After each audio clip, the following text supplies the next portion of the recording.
Dhul Qarnain, alayhi salam, he's mentioned in Surah al-Kahf, as you may know. So in Surah al-Kahf, there are about 4 stories. There's actually a mention of Adam alayhi salam, so if you count that, there's 5 stories, but 4 major stories. So Surah al-Kahf talks about, the number 1 story is what? The companions of the cave, the actual, after which the surah is actually named. Then we have the companions of the 2 gardens, the 2 companions of the 2 gardens, or the companion of the 2 gardens. Then we have the story of Musa alayhi salam and al-Khidr alayhi salam. And then we have the last story, which is Dhul Qarnain. Oftentimes, you might, when you read the stories, it means they seem disconnected. Actually, they're connected through several threads of themes that are really beautifully laid in Surah al-Kahf. I'm not going to spend a lot of time. This is not about Surah al-Kahf. This is about Dhul Qarnain. But I just wanted to start with that. There's a theme of Tawheed and Shirk. If you actually read the beginning of Surah al-Kahf, the few ayat, and the end of Surah al-Kahf, that connects the theme, and all of the stories actually link through that. Tawheed as in whatever actions we do are connected to Allah subhanahu wa ta'ala. Those who connect their actions to the will of Allah subhanahu wa ta'ala, they're actually acknowledging Tawheed. And those who are just doing the actions and considering themselves to be all capable, and the ones that are using their own judgment and just associating anything good that they're doing with themselves, that is shirk. So all of these stories actually link through that. I'm not going to go through all of these stories. So the last thing that I will talk about is the theme of, you can say the theme of Insha'Allah is all throughout Surah al-Kahf. It's really beautifully, again, interweaved into the stories. For example, the companions of the cave, the young kids who were in the cave, what did they say? فَأْوُوا إِلَى الْكَهْفِ, let's go take refuge in the Kahf. يَنْشُرْ لَكُمْ رَبُّكُمْ مِنْ رَحْمَتِهِ.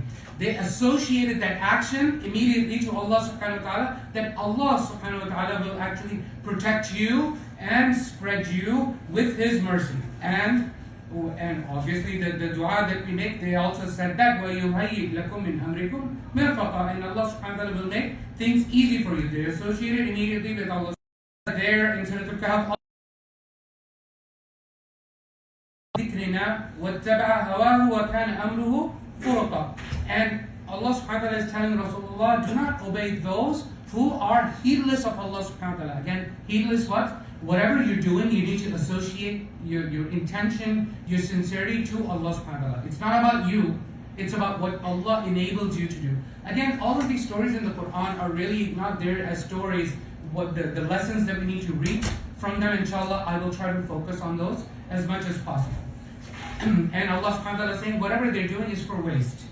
And then the companion of the 2 gardens, when the other friend of his, he came and told him, and he was being all arrogant about, oh, look at what, I have these 2 wonderful gardens and they're going to last forever and they're so amazing, and look at you, you're so poor, what do you have? You have nothing, I have these 2 gardens.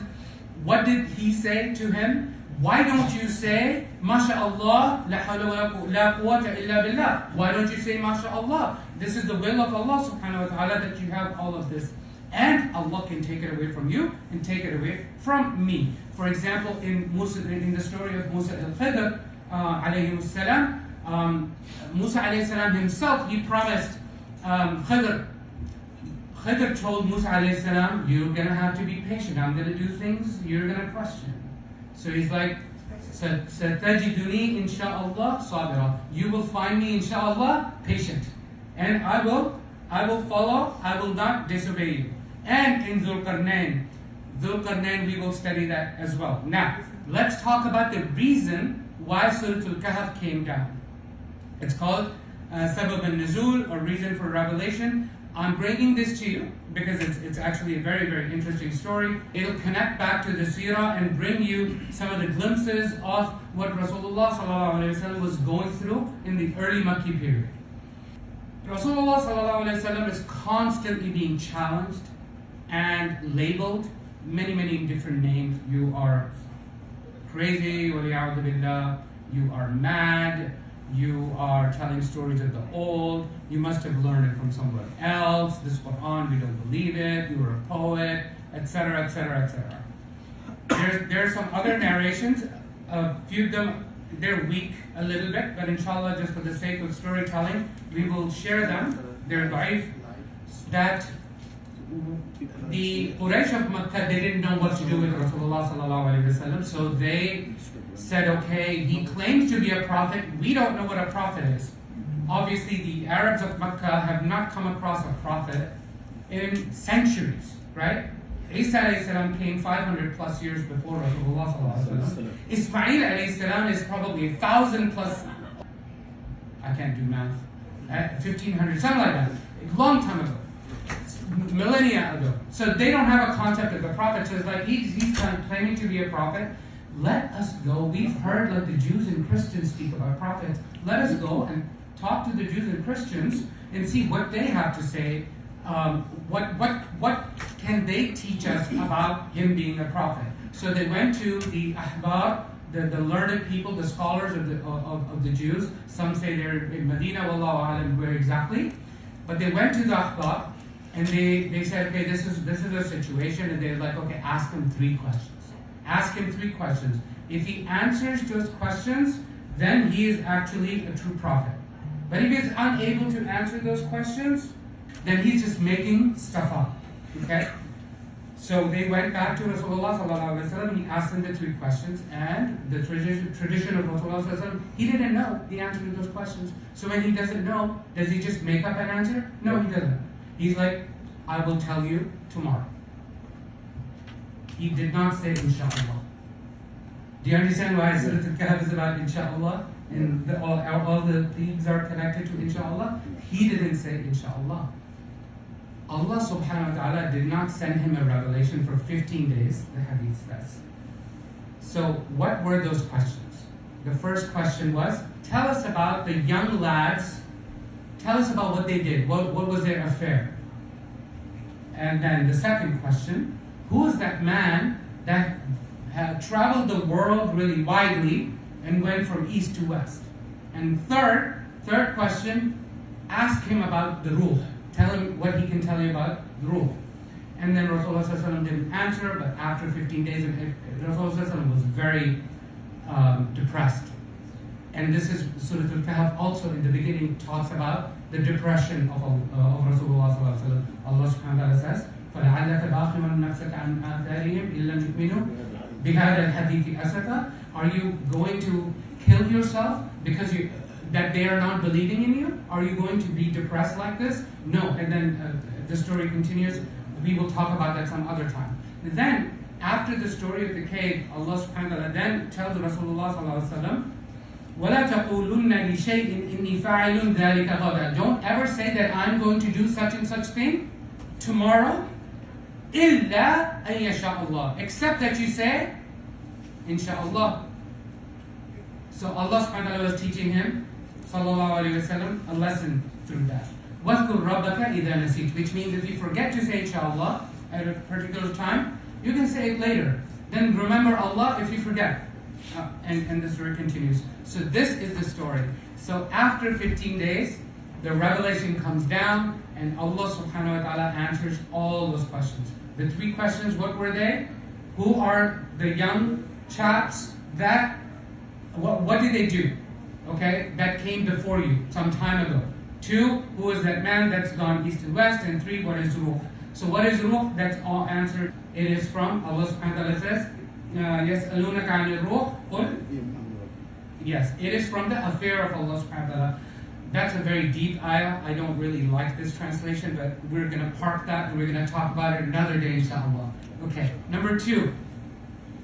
The story of Dhul Qarnain is in here, and the story of the young lads is in there, which is the companions of the cave. Great.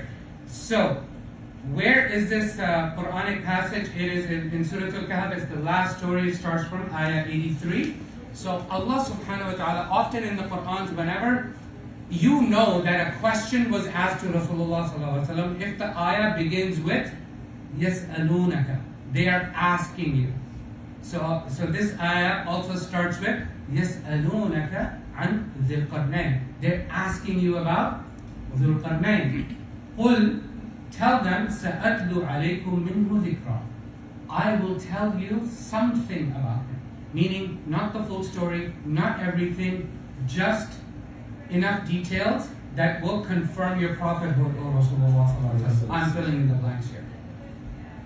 Let's pause for a second. Quran, is it a history book? No.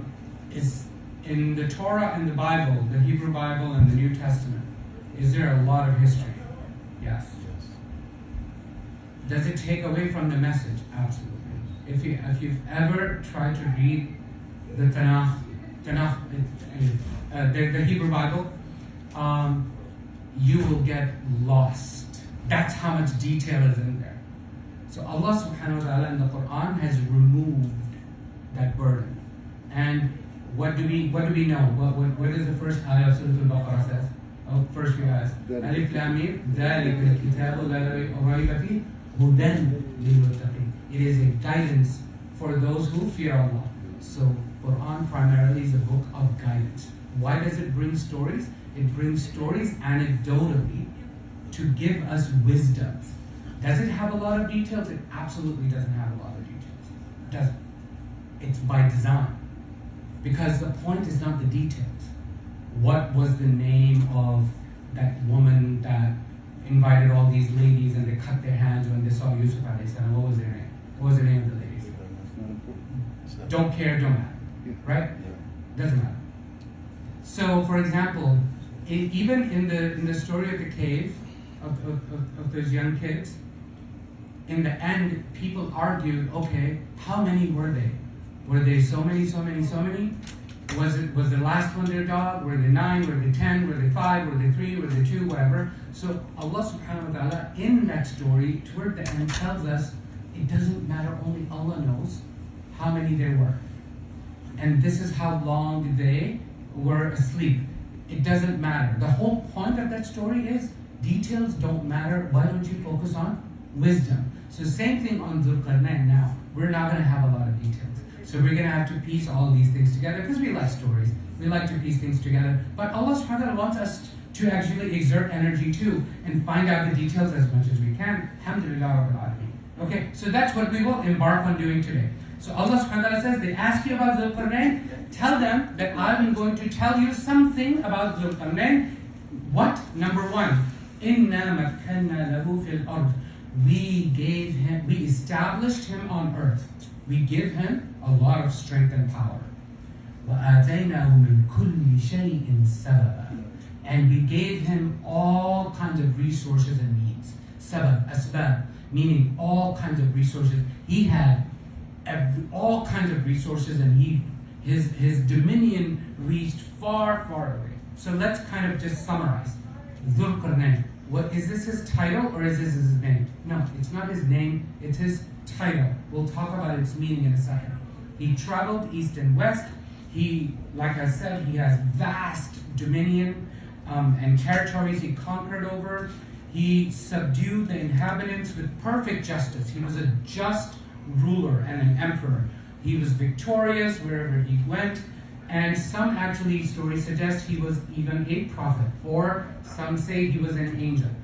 We don't know. Okay, it's not confirmed. He could be a prophet. This is why we say Dhul Qarnain alayhi salam. We just don't know. And there's nothing wrong with wishing the blessings of Allah subhanahu wa ta'ala on someone. It's completely fine. Okay? Meaning of Dhul Qarnain. What does Dhu al-Qarnayn? So a little bit of Arabic lesson. Dhu means someone who owns, possesses something, or somebody who is identified with something. Okay? So Dhu. That's what it means. Al-Qarnayn. Qarn means a lot of things. Okay? Qarn means a generation, or a time period, or it means, you can say hemispheres of Earth, the two hemispheres. You can say each hemisphere is a qarn, or northern hemisphere, southern hemisphere. Okay. Qarnayn means two qarns. Okay. Dhu al-Qarnayn, the owner or the possessor of two qarn. Okay. Multiple meanings. Qarn also means horns. Okay, it means horn, like the horn of a bull or a ram or what have you. So, one meaning could be the one with the two horns. So if you saw in the graphic, I had like a picture of a person wearing a helmet with the two horns on top.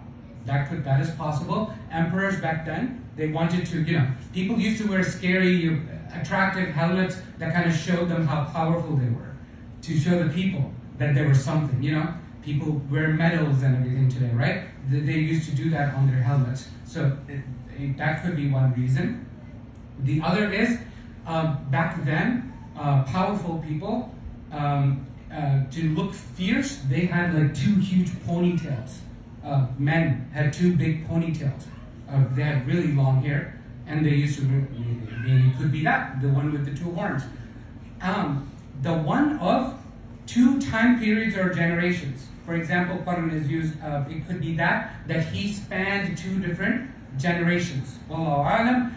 Then, the correct opinion, most likely, inshallah ta'ala, is the fact that, remember, what was his expanse of his dominion? The eastern world and the western world. And the two hemispheres of earth. That's how much territory he had dominion over. That's likely, we don't know. Nobody knows for sure. Don't believe anybody to tell you for sure. Nobody knows. But Dhul Qarnain possibly means the one of the two Qarns, the one who possessed the east and the west. That's what it possibly means. Alright. Now I want to help you understand. Now, who was he? Debate has been going on for the longest time. Since the time of Rasulullah and the Mufassirun, everybody, they don't know who Dhul Qarnain is, because Allah subhanahu wa ta'ala did not tell us his name or anything much about him, except that he just was a big ruler.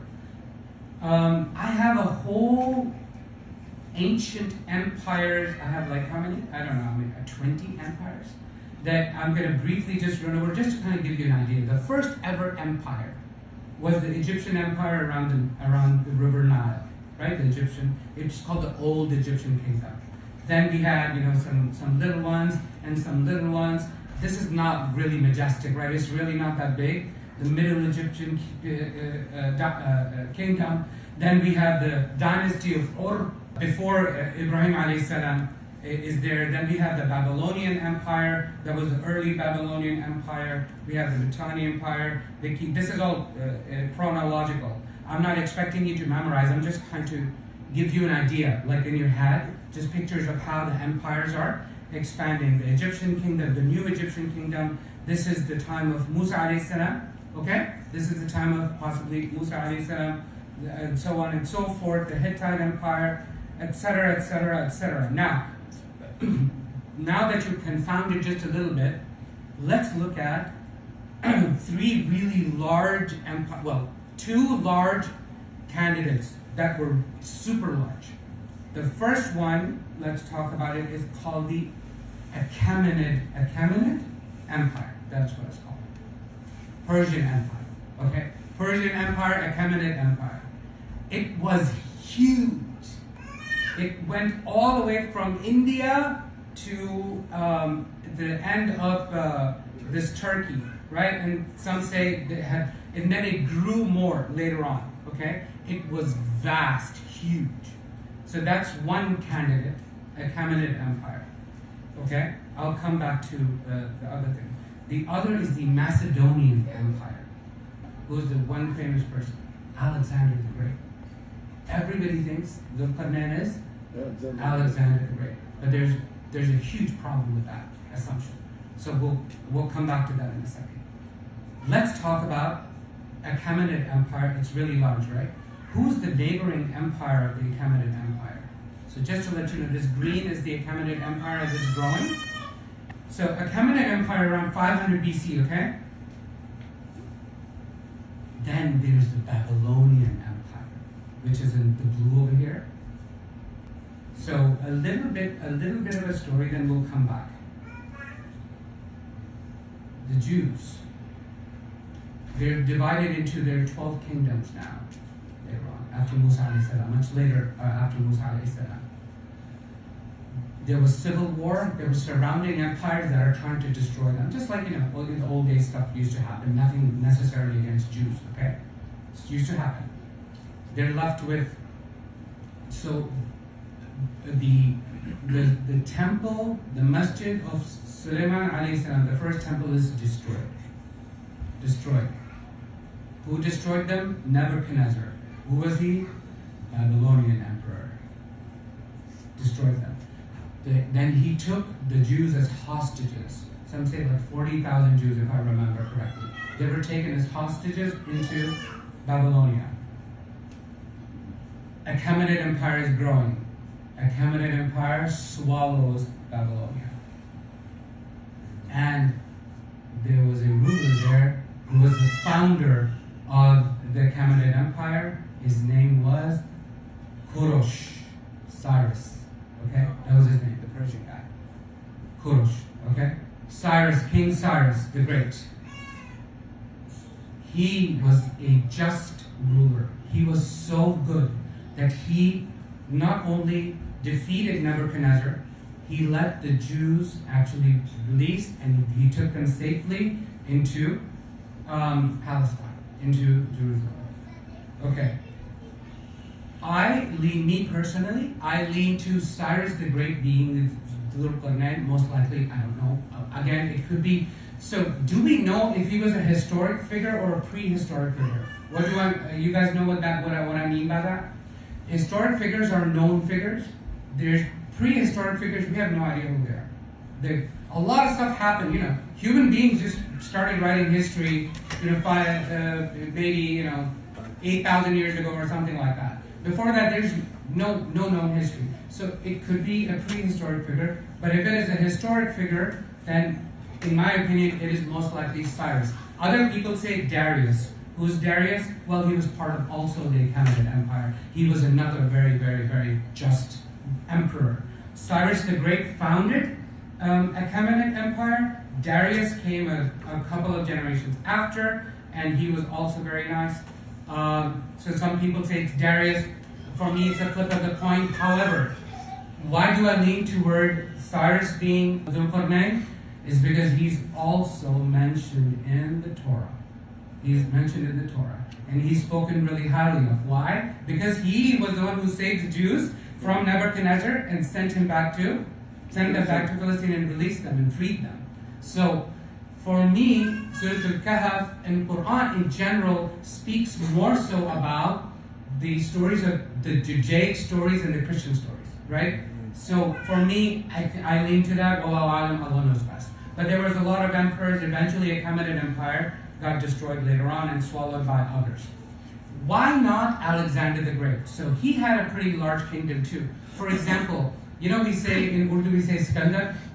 Yes. Alexander. That's what it means. Also, let me surprise you. So in Egypt, there's a city up in the north. What is it called? Iskandariya or Alexandria, right? Yeah.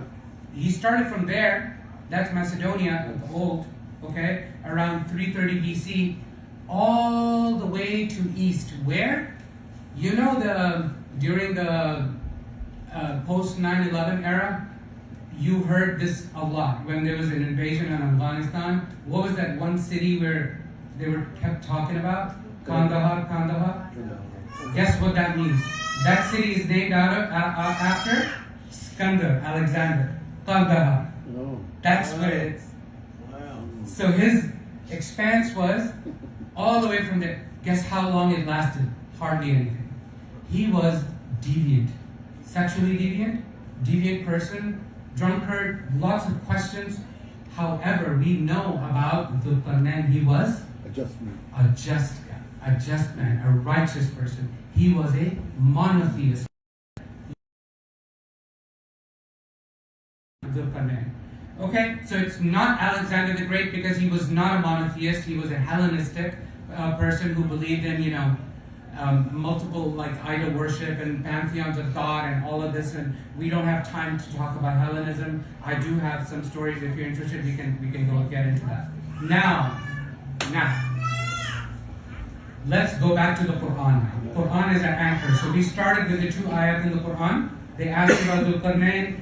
I will tell them, I will tell you something of them. He had all kinds of resources. Allah subhanahu wa ta'ala had established him on earth, whether he was Cyrus or Darius or whoever he was, we don't know. Then Allah subhanahu wa ta'ala says, then he traveled. فَأَتْبَعَ سَبَبًا. Then he used his resources. Why is this important? Now, again, we're learning wisdoms, right? One of the wisdoms is the just rulers, they don't just sit on the throne and drink alcohol and, enjoy their lives. What are they doing? They're actually going and roaming around their dominion, trying to see who needs my help. Umar radiallahu anhu, for example, spent the nights roaming around this Medina, trying to see is everybody okay. All of the caliphs did that. All of the righteous people did that. Dhul Qarnain is doing the same. How big is his kingdom? Huge. And he's taken his army and he is now doing an audit. Everybody okay? Does anybody need my help? What's going on here or there? So Allah subhanahu wa ta'ala is saying فَأَتْبَعَ سَبَبًا. He's using his resources and he's following those resources. He's following the regions. He's traveling and he حَتَّى إِذَا بَلَغَ مَغْرِبِ الشَّمْسِ, until he reached the setting of the sun. What does that tell you? Setting of the sun? He reached westward. Yeah? He reached westward. So he went all the way to the west. That's essentially what it implies. Allah knows best what this exactly means. Then we learn وَجَدَهَا تَغْرُبُ فِي عَيْنٍ حَمِئَةٍ. Then he found the sun setting in some murky water, black water, muddy water. There's a lot of ways to understand it. What does that little tidbit of information tell us? We don't know. Nobody knows. Nobody knows. Allah subhanahu wa ta'ala is giving us a hint. Maybe one day we will discover through these clues Allah subhanahu wa ta'ala has put in the Quran so we understand where this was. We do not know where this was. Okay, nobody knows. But sets this. And by the way, side note, those who don't know Arabic and those who want to attack the Quran, and I'm telling you this information just to harm you, they make fun of this ayah. They say, oh, the sun doesn't set in the water. The sun is setting, obviously it just seems like it's setting in the water, but it doesn't. It's a figure of speech. It is not meant to be literal. Okay? They don't know. Wasn't it proposed by some that it was a lake in Turkey? There are tons of propositions. I don't even know where to begin. So I'm telling you, there's a lot of lack of information in here. So people are just, the storytellers like to tell stories. I'm trying to bring us home, inshallah. Okay. وَوَجَدَ عِنْدَهَا قَوْمًا. And he finds a people there. So he goes westward and he finds a nation there. It's his nation. It's his dominion. He wants to go and see how they're doing. Then Allah subhanahu wa ta'ala says, قُلْنَا. We said. In the Quran, when Allah subhanahu wa ta'ala says, قُلْنَا, we said, oftentimes it is translated as, oh, this is a royal we. Right? Allah subhanahu wa ta'ala is really speaking about himself personally, but out of his majesty, he uses the royal we. Have you heard this before? Yes. Everybody? Yes. Ibn Taymiyyah, and I agree with him, that is not the case. Allah subhanahu wa ta'ala uses qulna when he is talking about obviously his will, but he's being executed through angels and his Allah subhanahu wa ta'ala's armies that we don't know about. Okay? Qulna, we said. Meaning, Allah subhanahu wa ta'ala told the angels like there's wahi. Wahi is true revelation from Allah subhanahu wa ta'ala. There's another concept in the Quran and Islam is called ilham. And the Urdu speakers would understand what I mean by that. Ilham, right? You get a gut feeling, you get just some inspiration. Just, okay, this is what I need to do. So, Allahu Alam, what that exactly means, we don't know. But it was either through an ilham or a wahi, if he was a prophet, alayhi salam, it was said to him, قُلْنَا يَا ذَا الْقَرْنَيْنِ إِمَّا تُعَذِّبْ وَإِمَّا تَتَّخِذَ فِيهِمْ حُسْنًا. O Dhul Qarnain, you found the people. You can either punish them or you can find some goodness in them. meaning those were not necessarily, it was not necessarily a good nation, right? One thing we also learned, no matter how vast is your dominion, you still cannot control everyone in your dominion. If you're just, doesn't mean everybody in your dominion is just, right? So Allah subhanahu wa ta'ala is teaching us and teaching Dhul Qarnain, I can give you all kinds of resources and control. You cannot control everything in there. So there were people, they were not necessarily on the right path. So Allah subhanahu wa ta'ala is telling him, you can either punish them, O Dhul Qarnain, or you can find some goodness in them. قَالَ أَمَّا مَنْ ظَلَمَ فَسَوْفَ نُعَذِّبُهُ. Then Dhul Qarnain responded to himself, saying, if I find somebody doing wrong in there, then I am going to فَسَوْفَ نُعَذِّبُهُ. Then we will eventually punish them. ثُمَّ يُرَدُّ إِلَىٰ رَبِّهِ. Then they will return back to their Lord. فَيُعَذِّبُهُ. Then Allah will also punish them. Meaning, they will get punishment in this dunya through me, and they will get punishment in the akhirah. عَذَابًا نُكْرًا. A horrible punishment. وَأَمَّا مَنْ آمَنَ وَعَمِلَ صَالِحًا. But those who believe and do righteous deeds, again, righteous deeds, doing righteous deeds, all Surah al-Kahf. Surah al-Kahf is all about doing righteous deeds for the sake of Allah subhanahu wa ta'ala. وَأَمَّا مَنْ آمَنَ وَعَمِلَ صَالِحًا فَلَهُ جَزَاءً الْحُسْنَى. Then for him is the excellent reward, which is Jannah. وَسَنَقُولُ لَهُ مِنْ أَمْرِنَا يُسْرًا. Meaning, rough translation, I will be easy on them. If they're doing good deeds, we will make sure that they can continue to do good deeds. If they're building masajid, I will help them make masajid. If they want to feed the hungry, I want to help them feed the hungry, etc. Whatever good they want to do, I will help them because I have all these resources. So we learned that here is the call of justice. Here is an example of the justice of Dhul Qarnain, where he could have gone and plundered those people. Couldn't he have? If he didn't like it, he could destroy the whole city like Genghis Khan did, like Genghis Khan did, right? They just went and plundered, like Babylonians did. They just plundered and destroyed everything. Here's Cyrus. He has all this power, and what do they say about power? You must have heard about it. Absolute power corrupts absolutely, right? Here we are seeing an example of Dhul Qarnain. He has this absolute power. This is the largest kingdom, the empire the world has ever seen in the ancient kingdoms. And he is being just and resourceful. So that is what we need to take out of this. Okay. Then what do we also learn from here? He believed in Allah subhanahu wa ta'ala. Right? Didn't he? If Allah subhanahu wa ta'ala is speaking to him or putting in ilham, he knows the akhirah, the end times.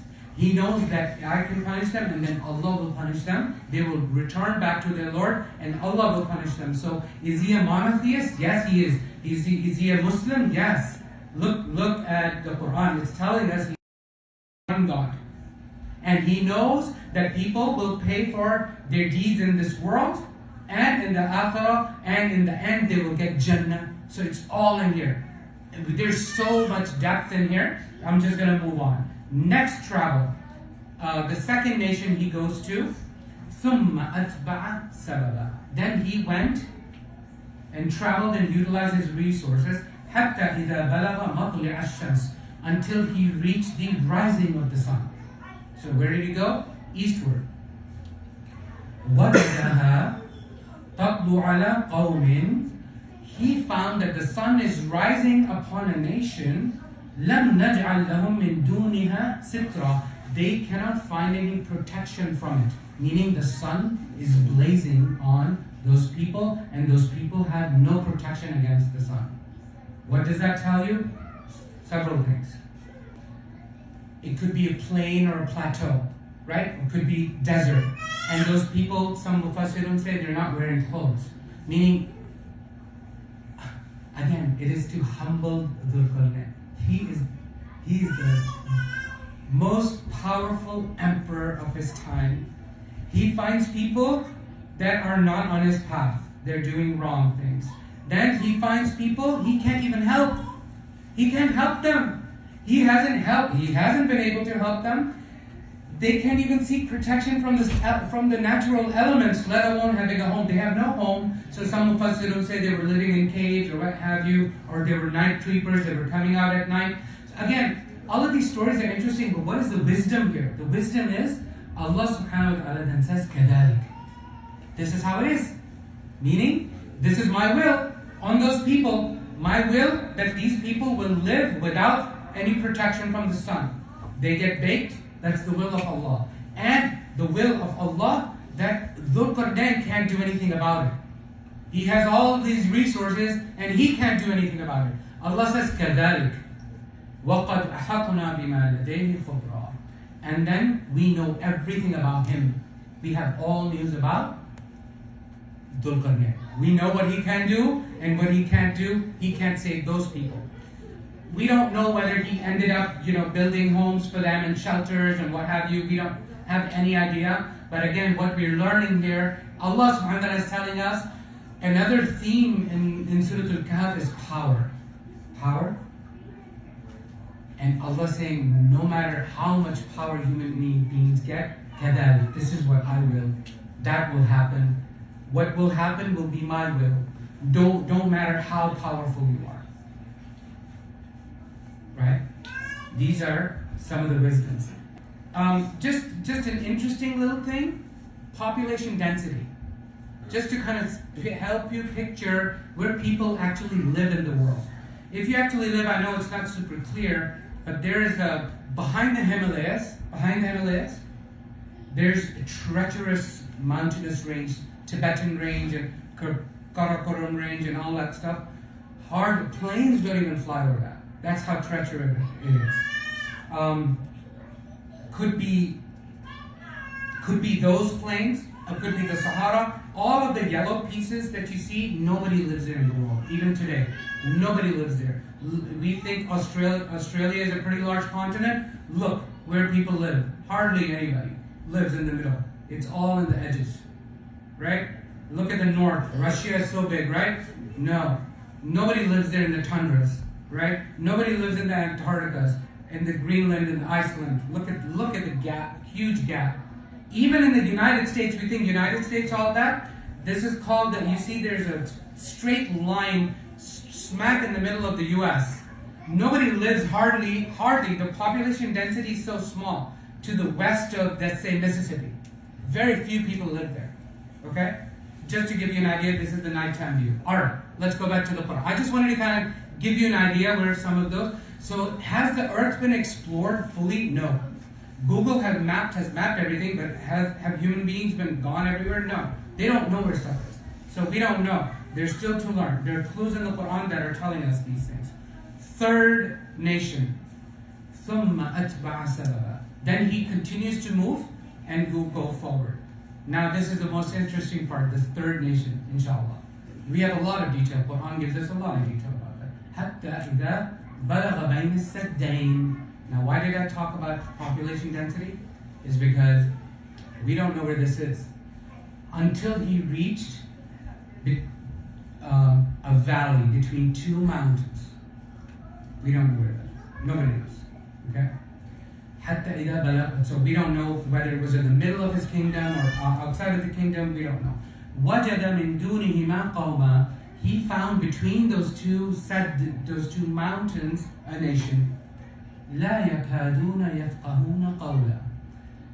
He could hardly understand what they were saying, meaning they were speaking a completely foreign language. Again, humility. All-powerful Dhul Qarnain, he can't even understand what they're saying. He didn't have enough resources and translators to understand what his people are talking about. Somehow he managed. قالوا يا ذا القرنين. They said to him, meaning clearly there's some kind of a sign language thing happening, or there's some translator helping translate, or he's figuring out, but he's listening to them now, and they are saying something. They're saying, O Dhul Qarnain. So clearly they know who he is, right? O Dhul Qarnain, inna Yajuj wa Majuj mufsiduna fil ard. Yajuj and Majuj are causing corruption on earth. Meaning they're harming us. Okay? And possibly they're causing a lot of corruption. Who are Yajuj and Majuj? At that time, we don't know. So Yajuj and Majuj, there were clearly a nation called Yajuj and Majuj back at that time. They're also mentioned in the Torah. And they're also mentioned in the Torah. There was a Gog, and they say he was from a nation called Magog. So Majuj might be the nation or his ethnicity or the tribe where he comes from, and Gog was the person. And I can go on the Torah tangent, but I'll come back and we'll see if we have time. Yajuj and Majuj, Gog and Magog, in English as it's called, they are causing corruption and they're harming that nation. That Dhul Qarnain is like, I need to protect them, right? That's what he's thinking. He's just king, right? He doesn't have control over the first nation or the second nation. Now the third nation, he needs to help them. So they're begging him, فَهَلْ نَجْعَلْ لَكَ خَرْجًا? We will pay you, Dhul Qarnain. We will give you like ceremonies. We'll lift you on our shoulders. We'll celebrate you, Dhul Qarnain. عَلَىٰ أَن تَجْعَلْ بَيْنَنَا وَبَيْنَهُمْ سَدًّا. If you can create between us and them, meaning Yajuj and Majuj, a wall. Protect us, O Dhul Qarnain. We don't want them to come to our place. Okay? قال, he said, مَا مَكَّنِي فِيهِ رَبِّي خَيْرٌ. What Allah has given me is better. Meaning, I don't need your money. I don't need you to raise me on your shoulders and celebrate me. You don't need to do anything like that to me. Look how humble he is, right? Again, you see the wisdoms here? Such a beautiful soul, alayhi salam. He is saying, you don't need to celebrate me. You don't need to give me tributes. فَأَعِينُونِي بِقُوَّةٍ. Help me, volunteer. I need your muscle. I need resources. We understand from here, he didn't bring his whole army, all his resources. He's just traveling with probably a small battalion, whatever. I don't know the right army terminology. But you guys understand, he's not traveling with everything. So he's like, I can help build your wall, but I need your help. Okay, so help me. He's asking for volunteers. He's got all of these resources. Again, lack of resources, humility. He still needs help. He's saying, I don't need your money, but I still need your muscle. فَأَعِينُونِي بِقُوَّةٍ أَجْعَلْ بَيْنَكُمْ وَبَيْنَهُمْ رَجْمًا. You want a sad? No, I will give you better than a sad. I will give you a radam. Radam, so sad is just a regular wall. Radam is like an unpenetrable barrier. That's what radam means. Okay? So he's like, I will not give you just a sad, I will give you a radam. Look at he's doing ihsan on top of ihsan on top of ihsan. Look how so much we can learn from Dhul Qarnain. So he's like, Atuni zubur al-hadid. Give me blocks of iron now. Bring me blocks of iron. Maybe it was available at that time. So clearly, by the way, we learned from this is at least the Iron Age. You know the Iron Age, Bronze Age? He's saying what? Bring me metal. Atuni zubur al-hadid. Bring me iron blocks. حتى إذا ساوى بين الصدفين قال انفخوا. So he's telling him to blow. Like when all of the blocks are laid out, they light up a giant fire and they want to melt the iron. Allah subhanahu wa ta'ala is telling us these details. Okay? قال انفخوا. He's asking him, blow. حتى إذا جعله نارا. Until the fire blazes completely and all of that iron is melted. قَالَ آتُونِي أُفْرِغْ عَلَيْهِ قِطْرًا. So he has now filled that radam with iron, and now he's saying, now bring copper and let's pour copper. So look at his brilliance. He is not just creating an iron wall, he is creating an alloy. Thank you, that's the right word. Okay, then he's telling them, فَمَسْطَاعُوا أَنْ يَظْهَرُوا. They, meaning Yajuj and Majuj, they will not be able to scale it, meaning go over it. Okay? Over the wall. But in Arabic, is a very beautiful, subtle, amazing detail here. So the word capable is actually istata'u. Okay, they are not able to. But the Quran actually sometimes drops some letters.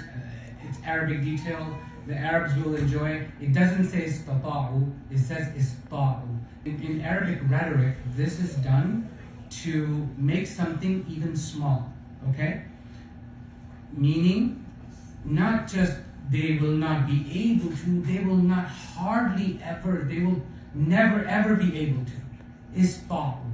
As in, they just made that capability really, really tiny. Anyway, this is a linguistic hint. I don't know if you guys caught my drift, but that's okay, I'll move on.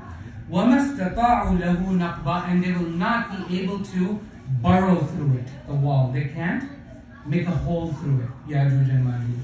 Then, Dhul Qarnain, as you can protect, the wall is done, the radam is done, right? The radam is now complete.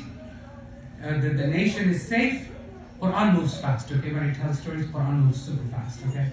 Sometimes it slows down, but then it moves really fast. Then he says, قَالَ هَذَا رَحْمَةٌ مِّن رَبِّي. I didn't do this. I didn't help these people. This is from the mercy of Allah subhanahu wa ta'ala. هَذَا رَحْمَةٌ مِّن رَبِّي. Okay. فَإِذَا جَاءَ وَعْدُ رَبِّي. So this is him saying it. So when the promise of my Lord comes true, what is the promise of my Lord? What is called the wa'ad and the wa'id? Okay, pause, tangent. Wa'ad is the promise of Allah, meaning judgment day. It is the most, so after belief in Allah subhanahu wa ta'ala, belief in judgment day is the second most important thing in Islam. It's as if Allah subhanahu wa ta'ala and judgment day are the two anchors that hold all the belief systems and everything we do in the middle.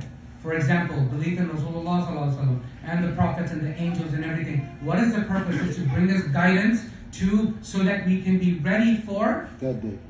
Judgment day. Yeah. Understand? Yeah. Everything else exists because of two anchors. Allah and Akhir, Yawm al-Akhir. If you read Surah al-Baqarah, second page on the top, you'll see it. Amanu billah wal yawm al-akhir. Amanu billah wal yawm al-akhir. Believe in Allah and the last day. Okay. That is the wa'ad is called. The promise is the judgment day. Wa'id is the threat.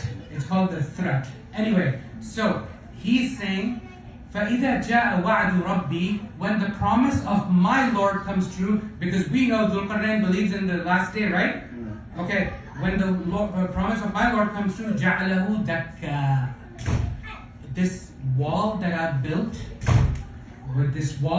because Allah is more powerful than me, this wall will be leveled. Nobody else, Yajuj and Majuj can't go through this, but this wall will be leveled. وَكَانَ وَعْدُ رَبِّي حَقًّا. And the promise of my Lord is true. And badish translation. Yes, it means that, but it means the promise of my Lord will absolutely happen. It means so many things. My promise of my Lord is absolutely here for a purpose. It exists for a purpose. It will actually happen. It's true. So much depth in the word haqq. وَتَرَكْنَا, then Allah subhanahu wa ta'ala, وَتَرَكْنَا بَعْضَهُمْ يَوْمَئِذٍ يَمُوجُ فِي بَعْضٍ. On that day, what day? The promise of Allah, the last day. They will run on top of each other. Okay? Run on top of each other. Who's they? Yajuj and Majuj. End story. Story ends. That's it. In the middle of the ayah, the story ends, and then Allah subhanahu wa ta'ala says, وَنُفِخَ فِي الصُّورِ. And then the trumpet will be blown. فَجَمَعْنَاهُمْ جَمْعًا.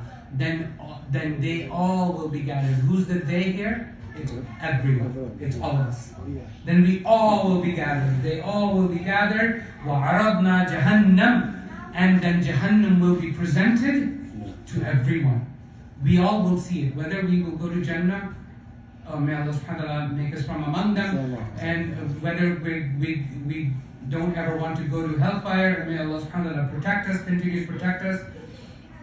Jahannam will be shown to everyone. In Surah Maryam it's also said every single person, every single soul is going to pass around and experience, what Jahannam is like. Obviously, how will you appreciate Jannah if you haven't seen Jahannam? Right? If you don't know black, how would you know what white is? You understand? If you haven't seen, you guys get it. So Allah subhanahu wa ta'ala says, وَعَرَضْنَا جَهَنَّمَ يَوْمَئِذٍ, and Jahannam will be presented on that day. لِلْكَافِرِينَ عَرْضًا, it will especially be presented to the disbelievers. This is the end of the passage. This is the Dhul Qarnain passage. Before the last passage, the last page of Surah al-Baqarah, this is toward the top of the last page of Surah al-Baqarah, sorry. Surah al-Kahf. Okay. What is the wall? Now let's go into some of the interesting tidbits, right? Is the wall. A lot of people think it is, even some of the old Mufassirun, they thought it was the Great Wall of China. What's the problem with that? There's no iron. There's no iron. Yeah. Plus, but they already somebody did go through it. Yeah, you can easily go through. You go to China, you go to the Great Wall of China, you can easily scale it, can you? Yeah. It's not very tall. Okay, so it was built over thousands of years. The Great Wall of China, it's an amazing ancient structure, no doubt about it. It is huge, 13,000 miles long. It was a defensive structure to protect them, for the tribes to be protected. It has towers where soldiers can be on the towers, and anybody who's trying to cross, they can kill them or whatever. Okay, it is not that. It's clearly not that. It is not according to the Quranic description. Nobody can scale it, and nobody can go through it. You can easily do both those things in Great Wall of China, and that's wrong. Okay. So clearly, whoever were thinking that hasn't seen the Great Wall of China. Yajuj and Majuj. Now, this is a fascinating topic that we will try to uncover, subhanAllah.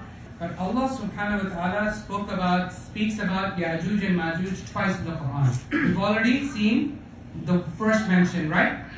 Yajuj, Majuj are causing corruption on earth. Okay. Then Allah subhanahu wa ta'ala speaks about a second mention of Yajuj and Majuj. I'll make this even larger.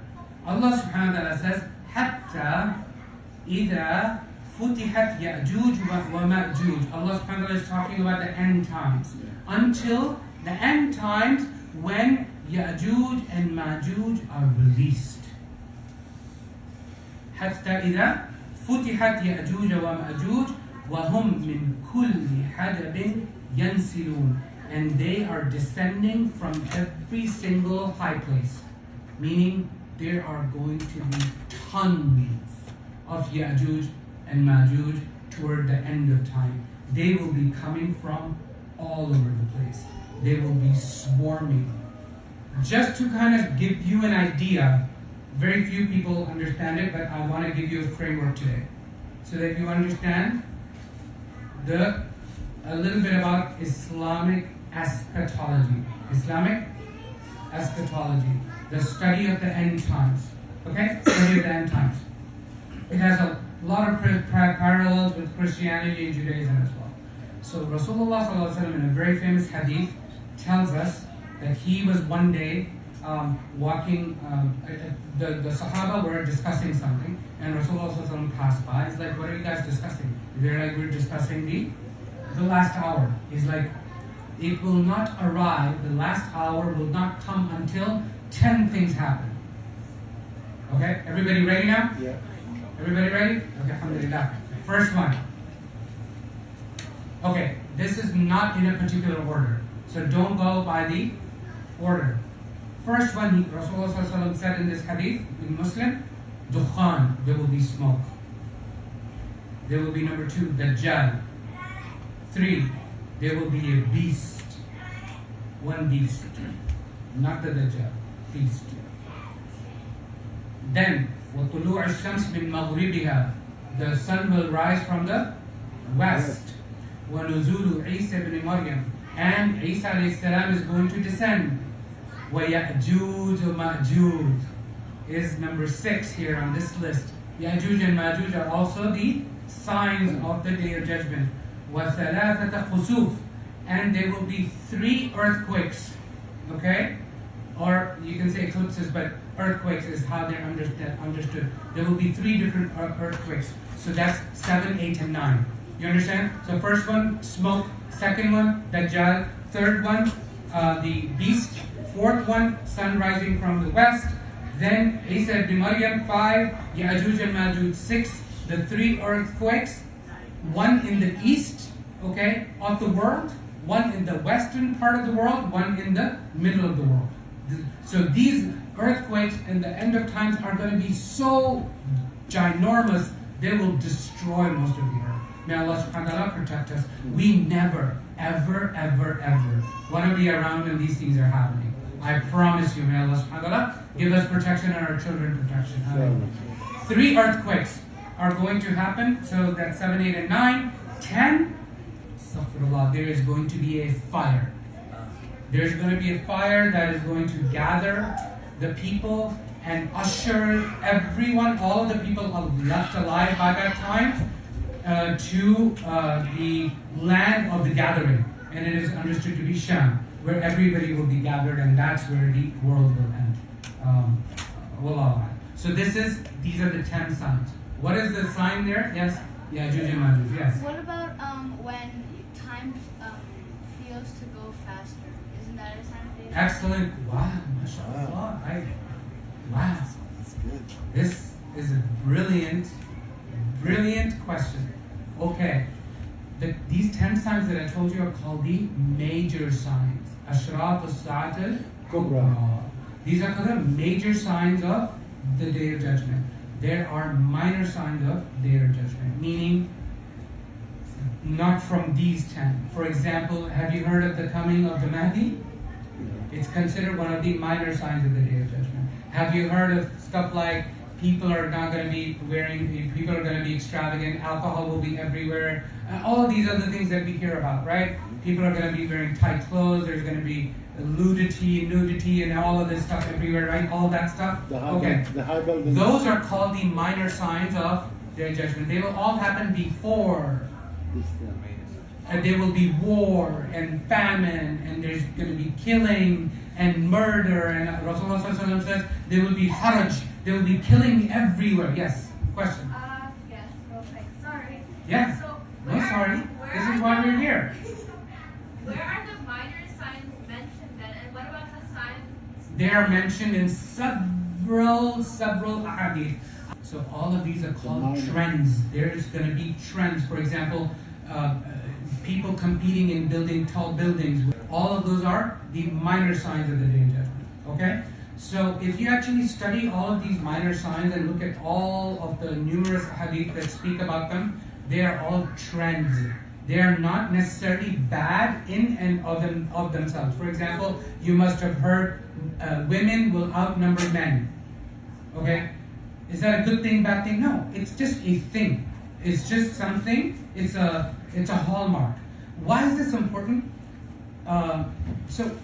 Allah subhanahu wa ta'ala, Rasulullah is trying to comfort us by giving us these signs that these things will start to happen, and we see them happening. Allah, we see them happening and giving. Isn't it an iman boost sometimes to go through that? So this is why we're being told. So these signs there's going to be fitna and killing everywhere. Time will move past. There will be shame and clothing issues everywhere. Character flaws, lack of knowledge. A lot of people will have information and knowledge, but no wisdom. You have bad judgments, bad rulers, corrupt rulers. Corruption will be everywhere. Leadership issues. People are going to be super rich. You know, the way we live now, the kings of the past used to live like that, with water from the faucet, and bed and warm, and a blanket, and a fan, and an AC. Kings of kings used to live back then. We literally live like kings. We don't even show gratitude for that. Allah, may Allah subhanahu wa ta'ala give us all wisdom. There will be beautiful mosques, and the mosques will be empty. May Allah subhanahu wa ta'ala keep this mosque filled with you all and more people, inshallah. There's going to be war, famine, disaster everywhere. All of these are trends, okay? There's going to be environment issues. I don't have time. Inshallah, I'll give a detailed lecture about the minor signs of the trends of the judgment. There's so much to share. And then the last of the minor signs is called the Mahdi. It'll be the coming of the Mahdi alayhi salam, okay? We don't have time to talk about the Mahdi at all. Okay, then, now, let me go back to 10 minutes ago when I told you I'm going to give you a framework. I'll give you the major signs. So what is the first major sign understood to be? That list was not in the right chronological order. Smoke. Smoke. Yeah, it's not the right chronological order. That probably happens. We don't know, but that happens at the end. The first thing is Dajjal, coming of the Dajjal. How do we know this? Because the Mahdi and the Dajjal, Mahdi will fight against the Dajjal, but he can't defeat him. Sign number one. So Rasulullah said when the first major sign arrives, all of the other signs are going to follow step by step, very, very quickly. So Dajjal comes. Mahdi alayhi salam, he's fighting the Dajjal. He can't win. Mahdi alayhi salam, he's the Khalifa of the Muslims. He will unite the Muslim Ummah. He's fighting the Dajjal, they can't win. The whole Muslim Ummah are fighting the Mu'min Ummah, I would say. Okay? There's a reason I'm saying that, but we'll talk about that later, ask me later. The Mu'min Ummah is trying to fight the Dajjal. Nobody can defeat the Dajjal. Dajjal is the great deceiver. We don't have time to talk about the Dajjal. Another time, inshallah. Then, Allah subhanahu wa ta'ala sends Isa alayhi salam. Second coming of Isa alayhi salam. Isa alayhi salam is going to kill the Dajjal. He's the only one enabled by Allah subhanahu wa ta'ala to kill Dajjal. Third sign, right? Good? You with me? Yeah. Okay. Then something horrible happens. حتى إذا فتحت يأجوج ومأجوج. Then Yajuj and Majuj are released. There's a lot of detail here that I didn't go through. I'm just giving you a high level. We have just 5 minutes left. I will talk about the Yajuj and Majuj maybe inshallah later on in much more detail about the end times. I would like to do a session on the end times. Anyway, let me continue. So Yajuj and Majuj are going to be released. Who are they? Are they the same Yajuj and Majuj of Dhul Qarnain? Don't know. A lot of people have a lot of fancy theories, including the Jews, including Muslims. Oh, Yajuj and Majuj are like Russia and in China, or United States or whatever. All of these. So the problem with that kind of thinking is that when you think something is a metaphor, then where do you stop? Then everything becomes a metaphor. The story of Adam alayhi salam and Hawa becomes a metaphor. Everything becomes a metaphor. So be careful labeling Quranic items as Quranic stories as metaphors, because it's a very, very, very dangerous slippery slope that will take you out of Islam very quickly. Rasulullah sallallahu alaihi wasallam tells us something about them. They have thin eyes, they have flat faces. So, you guys remember when the Mongols invaded like half the world? What did they look like?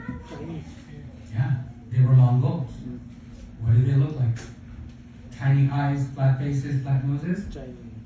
Guess the scholars at that time, when they saw Genghis Khan, what did they think they were? Yajuj and Majuj. Did they turn out to be Yajuj and Majuj? No, they weren't. Okay? So don't be fooled. Okay? Alright. Then Yajuj and Majuj are going to come and kill most people. Most people will be destroyed. Isa alayhi salam is still there. Allah subhanahu wa ta'ala tells Isa alayhi salam, you cannot fight them. You cannot destroy, even you, Isa.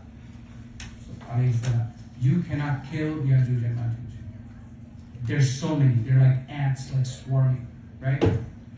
Over the earth. So much so, you know the lake Tiberias? Yeah. The lake in the middle of Asia, the very small lake? There will be so many Yajuj and Majuj. The first one will pass by that lake and drink from it. When the last one passes by that lake will be dry. What kind of creatures are they? Okay. Allah subhanahu wa ta'ala calls them, they are Bani Adam. Rasulullah tells us the story. Again, we don't have a lot of detail, but they are clearly from the hadith, they are people. They are not animals and beasts. They are people. And yet they're drinking from the lake. Okay. Then Allah subhanahu wa ta'ala tells Isa alayhi salam, you cannot fight them. Take the believers inside the cave in the mountains, in Mount Dhul. Okay? And the believers will go. You know, you see these apocalyptic movies and how people to protect themselves from like this crashing waves and this nuclear war, they go bunker down underneath the earth and to trap themselves in. Literally that scene is being painted. Allah subhanahu wa ta'ala tells Isa alayhi salam, take the believers inside the caves. They're going to be there for a time. Then obviously they're still monitoring what's happening outside. All kind of havoc is ensuing. Then they're going to look outside. Isa alayhi salam is going to make a dua. He's going to make a dua. Oh Allah, help us rid these Yajuj and Majuj. A rain will fall. It will kill all of the Yajuj and Majuj. Their bodies will be rotting on earth. And animals are going to feed on them. There's going to be birds that are going to take the Yajuj and Majuj and dead Yajuj and Majuj, throw them away. There will be so much meat of Yajuj and Majuj, it will actually fertilize the earth, and huge amounts of vegetation is going to start growing. That's how Yajuj and Majuj will end. After that, we're going to continue with our framework. There's going to be a period of peace for a long time, for some time. There's going to be a period of peace. In Jewish and Christianic end time studies, eschatology, it's called the millennial age, where Isa alayhi salam is still alive and there's going to be peace. There's no more havoc anymore. Nobody's killing each other. In the Torah it says the wolf will play with the sheep. Right? That kind of time. Okay? It's even in the Islamic literature. Okay? Like that. Then there is going to be the beast that comes out and the smoke, Wallahu alam, the 3 earthquakes, and then the fire that's going to gather the people to the Bahsha when there's no Muslims left, and then the trumpet will be blown. And that is the framework of the major signs of the Day of Judgment. So obviously I didn't talk about everything in detail, but I just wanted you to contextualize where Yajuj and Majuj are fitting. Okay, so there's so much I skipped, but that's okay, we don't have time. Okay. Yeah, Adnan. Okay, Barakallahu Feekum. I hope this was of benefit. I just wanted you to see how amazing Dhul Qarnain alayhi salam is with all his power and ability.